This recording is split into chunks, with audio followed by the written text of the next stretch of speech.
एक क्वेश्चन पूछा जा रहा है लॉ एस्पिरेंट्स के द्वारा, खास करके जो जुडिशियल सर्विस का प्रिपरेशन कर रहे हैं उनके द्वारा पूछा जा रहा है कि सर अभी रिसेंटली कुछ स्टेट्स ने 3 साल का कंपलसरी प्रैक्टिस अनिवार्य कर दिया है।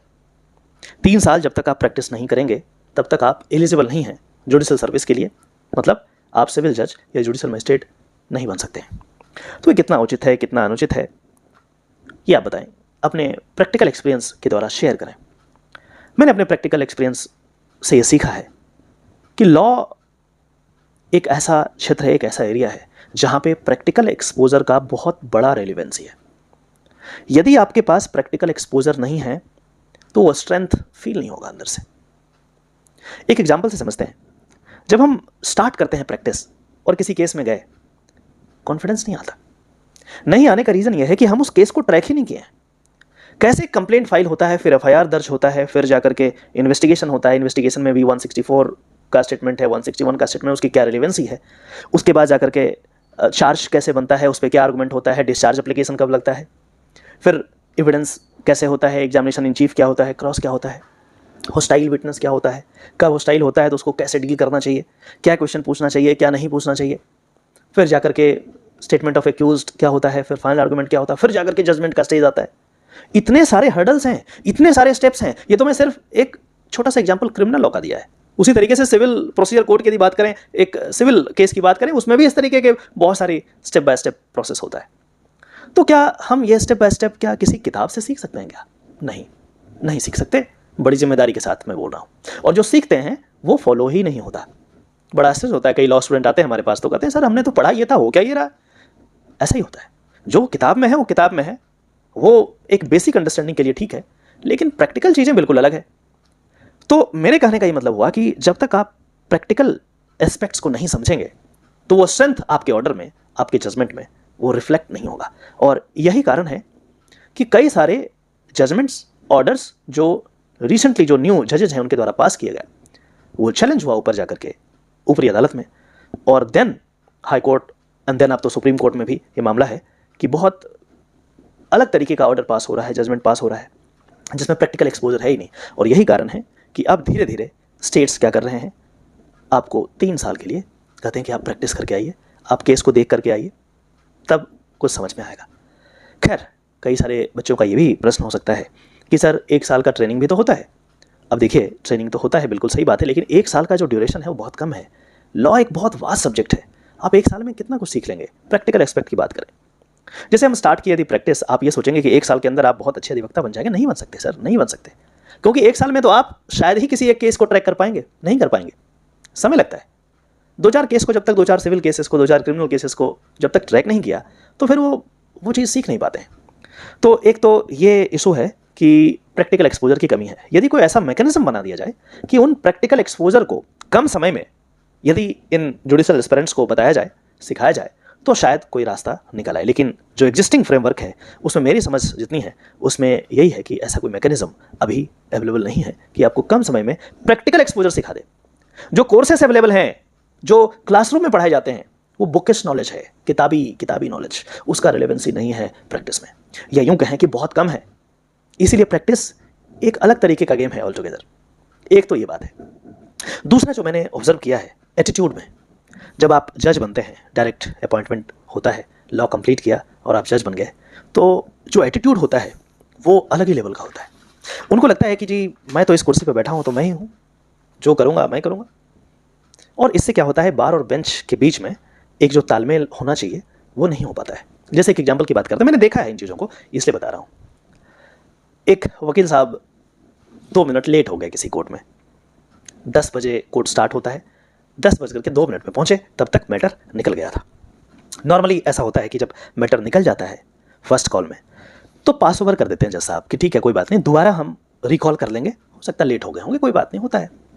लेकिन ये जज साहब ने, जो कि नया वो वाला था कि ठीक है, डिसमिस कर दिया, केस को ही डिसमिस कर दिया, खत्म।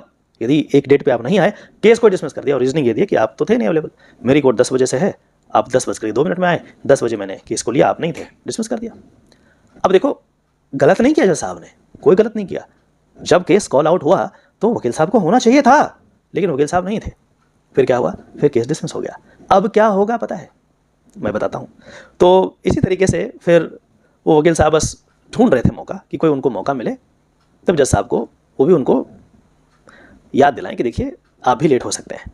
एक दिन जज साहब जाम में फंस गए और कंसिक्वेंटली लेट हो गए।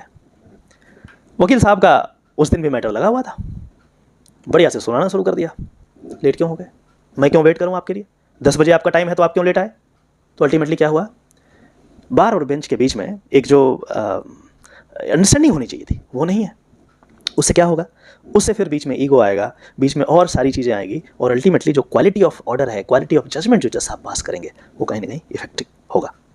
और फिर यदि हम बाद में देखें भी, यदि मान लो डिसमिस कर भी दिया उन्होंने, तो बाद में उनको फिर से क्या करना होगा, एक एप्लीकेशन लगाना पड़ेगा, रिस्टोर करो उसको, या दोबारा फाइल करना पड़ेगा।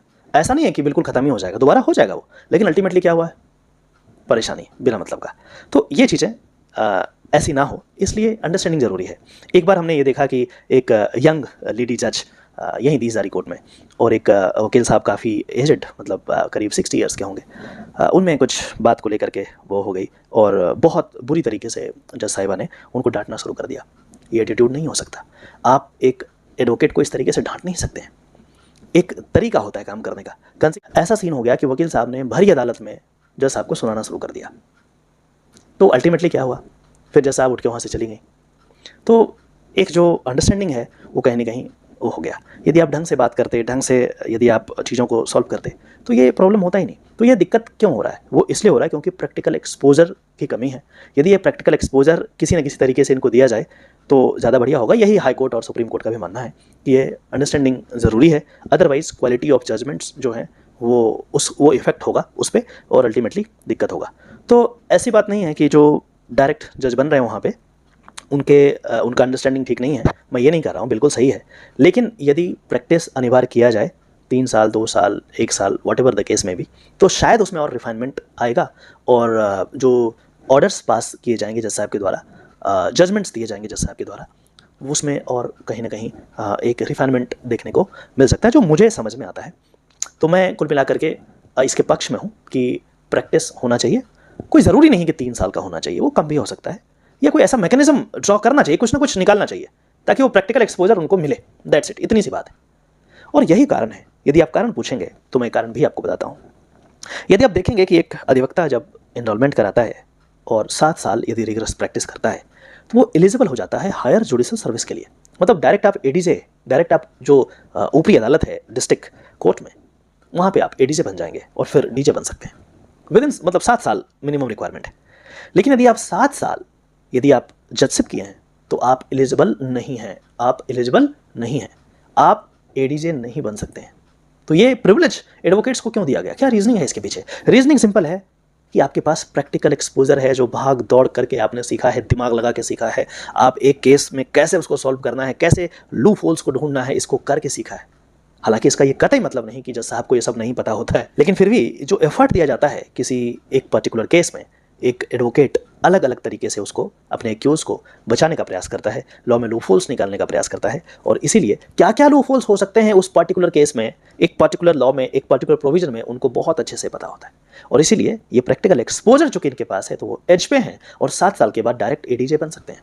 लेकिन एक जुडिशियल ऑफिसर 7 साल जो सर्विस कर लिए हैं, वो एडीजे के लिए एलिजिबल नहीं है। हायर जुडिशियल सर्विस एग्जामिनेशन जो होता है उसके लिए एलिजिबल नहीं है। आपको यदि एडीजे बनना है या डीजे बनना है तो थ्रू प्रॉपर चैनल जो प्रमोशन का होता है वही होगा। उसमें शायद 15 साल लग जाए, 18 साल लग जाए, 20 साल लग जाए, अलग अलग स्टेट में अलग अलग इसका मापदंड है।